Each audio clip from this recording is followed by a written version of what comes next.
పట్టువదలని విక్రమార్కుడు చెట్టు వద్దకు తిరిగి వెళ్లి చెట్టుపై నుంచి శవాన్ని దించి భుజాన వేసుకుని ఎప్పటిలాగే మౌనంగా శ్మశానం నుండి బయటికి నడవసాగాడు. అప్పుడు శవంలోని బేతాళుడు, రాజా, నిస్సందేహంగా నీ స్వభావం అచంచలమైనది, కాని అలాంటి స్వభావం కూడా అతీత శక్తుల ప్రభావానికి గురి అయినప్పుడు పూర్తిగా మారిపోతుంది. ఇందుకు నిదర్శనంగా నీకు వీరకేసరి అనేవాడి కథ చెబుతాను, శ్రమ తెలియకుండా విను అంటూ ఇలా చెప్పసాగాడు. వీరకేసరి అనేవాడు ఒక సాధారణ వ్యక్తి.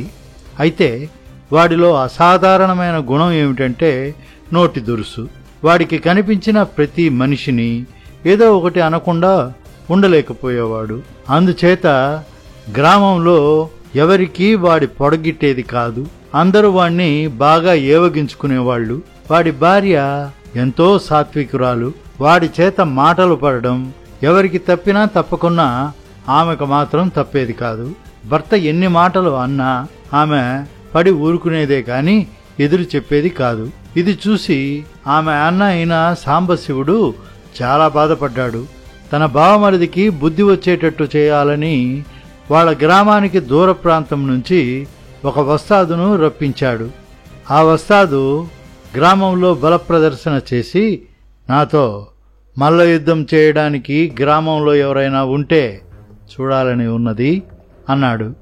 ప్రేక్షకుల మధ్య ఉన్న వీరకేసరి, ఏమయ్యా వస్తాదు, ఈ గ్రామంలో ఎవరూ వస్తాదులు లేరని ముందుగానే తెలిసి నువ్వు ప్రగల్భాలు పలుకుతున్నావు అన్నాడు. చప్పున ఆ వస్తాదుకి ఆగ్రహం వచ్చి, ఆ మాట అన్నవాడెవడో నా ఎదుటికొచ్చి నిలబడి మాట్లాడు, ప్రాణం తీస్తాను అన్నాడు. వీరకేసరి ముందుకు వచ్చి, ఏం భయపడతామనుకున్నావా, ఉన్నమాటే కదా అన్నాను అన్నాడు. వస్తాదు వీరకేసరిని చావా చితక కొట్టి కొస ప్రాణాలతో వదిలిపెట్టి వెళ్ళాడు. తర్వాత వాడి బావమరిది సాంబశివుడు వాడితో, ఏం బావా, నీ నోటి దురుసు చూడు, నీకు ఎంత కష్టం తెచ్చిపెట్టిందో అని బుద్ధి చెప్పపోయాడు. దెబ్బలు తింటే తిన్నాను, అయితే ఏ అంత పెద్ద వస్తాదు ముందు నిలబడి మాట్లాడగలిగాను కదా, అంటే నేను ఎంతో ధైర్యశాలిని, నేను తప్ప మన ఊళ్ళో మరొక ధైర్యశాలి లేడు అన్నాడు వీరకేసరి. అది అర్థం చేసుకున్న వాడి బావమరిది, వీడి స్వభావం చచ్చినా మారేది కాదు అని నిశ్చయించుకుని ఇక వాణ్ణి మార్చే ప్రయత్నం నుండి విరమించుకున్నాడు. ఒకనాడు వీరకేసరి ఇంటిలో లేని సమయంలో ఒక మహారుషి వారి ఇంటికి వచ్చాడు. వీరకేసరి భార్య ఆయనతో, స్వామి, తమ వంటి వారికి ఆతిథ్యం ఇయ్యాలని నా ప్రాణం ఎంతో తలడిల్లుతుంది, కాని నా భర్త నోటికి భయపడి నేను ఏమీ చేయలేను అన్నది. అమ్మా, నాకంత భోజనం పెట్టు చాలు, నీ భర్త నోటిని బుద్ధిని నేను సరిచేస్తాను అన్నాడు ఆ మహర్షి. ఆయన మాటలో విశ్వాసం ఉంచి ఆ ఇల్లాలు ఆ మహర్షికి భోజనం పెట్టింది. ఆ మహర్షి భోజనం చేస్తుండగానే వీరకేసరి ఇంటికొచ్చి చేరి మహర్షిని చూస్తూనే, తిండి కోసం గడ్డాము మీసాలు పెంచుకోకపోతే ఏంటి, ఒళ్ళు వంచి పని చేసుకుని బ్రతకరాదా అని తిట్టాడు. దానికి ఆ మహర్షి, నేను చాలా మహిమ గలవాణ్ణి, నన్ను తిట్టడం నీకు క్షేమం కాదు అన్నాడు వీరకేసరితో. ఓయబ్బో, నీ మహిమలకు నేను భయపడతాననుకున్నావరా చింపిగుడ్డల సన్యాసి అన్నాడు వీరకేసరి ఒళ్ళు తెలియని కోపంతో పళ్ళు కొరుకుతూ. మరుక్షణం ఆ మహర్షి ఒంటి మీద చింపిగుడ్డలు మాయమైపోయి దాని స్థానంలో మంచి విలువైన బట్టలు వచ్చాయి. అది చూసి వీరకేసరి నిర్ఘాంతపోయాడు. మహర్షి వీరకేసరి వైపుకు చూస్తూ, ఓ వీరకేసరి, ఈ క్షణం నుంచి నువ్వు ఎవరిని తిట్టినా అది వాళ్లకు వరంగా మారుతుంది అని చెప్పి లేచి వెళ్లిపోయాడు. అది మొదలు ఆ గ్రామంలో చాలా చిత్రాలు జరగసాగాయి. వీరకేసరి నోటితేట కొద్దీ ఎవరినైనా నీ పంట నాశనం కాను అంటే వాళ్ల పంట రెట్టింపుగా పండేది.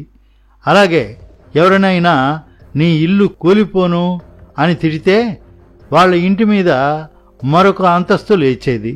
ఇక అప్పటి నుంచి ఊళ్ళో వాళ్లకు వాడంటే లెక్క లేకుండా పోయింది. చిత్రంగా వీరకేసరిలో ఏదో మార్పు రాసాగింది. వాడు తన ఆగ్రహాన్ని అప్పుడప్పుడు అదుపులో పెట్టుకుని తనకి ఎవరి మీదైనా కోపం వచ్చినప్పుడు వాళ్లను దీవించసాగాడు. కానీ ఆ దీవెనలకు విరుద్ధంగా వాళ్ళు నష్టపోవడం గాని లాభపడడం గాని జరిగేది కాదు. అలాగే తనకు ఇష్టమైన వాళ్లను పనిపెట్టుకుని రకరకాలుగా తిట్టి ఆ విధంగా వాళ్లకు లాభం కలిగించ చూశాడు. కానీ అందువల్ల వాళ్లకు లాభం జరగలేదు, నష్టం జరగలేదు. అయినా వాడు నోటి దురుసుకొద్దీ ఎవరినైనా తిట్టినప్పుడు మాత్రం దానికి విరుద్ధంగా అవతల వాళ్లకు లాభం జరుగుతూ ఉండేది. క్రమంగా వీరడి నోటి దురుసు హరించుకుపోయింది. ఇక అప్పటినుంచి వాడు అడ్డమైన వాళ్లను అనవసరంగానే గాక కోపం వచ్చినప్పుడు కూడా తిట్టడం మానేసి అందరితోనూ ఎంతో మంచిగా ఉండసాగాడు. అందరికన్నా వాడి భార్య వాడిలో మార్పు వల్ల ఎక్కువగా సుఖపడిపోయింది. వేతాళుడు ఈ కథ చెప్పి, రాజా, వీరకేసరిలో మహర్షి మార్పు తెచ్చినట్టుగా స్పష్టమవుతున్నది. కాని అందుకోసం మహర్షి చేసింది ఏమీ లేదు. వాడి తిట్టు దీవెన అయ్యేలాగా చేశాడు. అంత మాత్రాన మనిషిలో చిన్నతనం నుండి ఉన్న తొందరపాటు, నోటి దురుసు, ఒళ్ళు తెలియని ఆగ్రహము ఎలా పోతాయి? నా ఈ సందేహానికి సమాధానం కూడా తెలిసి చెప్పలేకపోయావో నీ తల రెండుగా పగిలి మరణిస్తావు అన్నాడు. దానికి విక్రమార్కుడు, ఏ మనిషి అయినా ఇతరులను తిట్టేది తిట్టు తగలాలని, వారు బాధపడాలని, అది నిజం కావాలనే కొందరి మహాత్ముల నోటి మాట అక్షరాల నిజమయ్యేదని పురాణాలు కూడా చెబుతున్నాయి. కాని మామూలు మనుషులకు ఆ శక్తి ఏనాడో పోయింది. అందుచేత నోటి దురుసు కొందరిలో ఎక్కువైపోయింది. తన నోటి మాట జరగదన్న నమ్మకంతో కోపిష్టి వాళ్ళు నోరు అమితంగా పారేసుకుంటారు. అలాంటి వాళ్లకు ఆత్మసంతృప్తి ఎలా కలుగుతుందంటే ఇతరులు వాళ్ల నోటికి భయపడడం నుంచి. వీరకేసరి విషయంలో మహర్షి చేసింది ప్రధానంగా వాడి తిట్టుకు జనం భయపడకుండా ఉండేలా చెయ్యటం. తన తిట్లకు విరుద్ధంగా ఫలితాలు ఆరంభమయ్యాక వీరకేసరి నలుగురికి ఏవగింపు కలిగించకపోగా అందరికీ అలుసైపోయాడు. ఎవరూ వాణ్ణి లక్ష్యపెట్టలేదు. ఆ పరిస్థితులలో వాడు ఇతరుల దృష్టిలో గొప్పగా కనబడడానికి తనకు తెలిసిన వాళ్లను, మిత్రులను తిట్టాడు. కాని తాను కీడు చేయదలిచిన వాళ్లను దీవించాడు. ఈ ఎత్తు సహజంగా పారలేదు. ఎందుకంటే వాడి తిట్టు దీవెన కావటానికి కారణం మహర్షి యొక్క మహత్యం. దాన్ని తన మహత్యంగా చేసుకోవాలనుకున్న వీరకేసరి తనకు ఇష్టమైన వారిని తిట్టాడు, ఇష్టం లేని వారిని దీవించాడు, భంగపడ్డాడు. అన్ని విధాల వీరకేసరి నోటు దురుసు వాడికి ఎందుకు పనికి రాకుండా పోయి వాణ్ణి అందరికీ దూరం చేసింది. ఆ తర్వాత వాడు మామూలు మనిషి కావడానికి ప్రత్యేకమైన కారణాలు అవసరం లేకపోయింది అన్నాడు. విక్రమార్క మహారాజుకు ఈ విధంగా మౌనభంగం కలుగ్గానే వేతాళుడు శవంతో సహా మాయమై తిరిగి చెట్టెక్కాడు. ఈ వీడియో మీకు నచ్చినట్లయితే లైక్ చేయండి లేదా షేర్ చేయండి. రెగ్యులర్ అప్డేట్ వీడియోస్ కావాలంటే మాత్రం నా ఛానల్ని తప్పకుండా సబ్స్క్రైబ్ చేయండి.